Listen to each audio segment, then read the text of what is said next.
കർപ്പൂരദീപങ്ങൾ പ്രഭ ചൊരിയുന്ന വൃശ്ചിക സന്ധ്യകൾ വിരുന്നു വന്നു.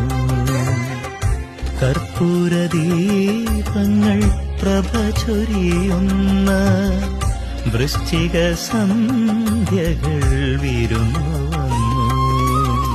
മാമലകൾ കുളിർമഞ്ഞിന്റെ നീലവിരി വച്ചൊരുങ്ങി നിന്നു. ശബരീഗീതങ്ങൾ കേൾക്കാൻ നെയ്ത്തിരിനാളം കാതോർത്തു നിന്നു. ശരണമന്ത്രങ്ങളേറ്റുപാടാൻ കുളിർകാറ്റും ഒഴുകി വന്നു.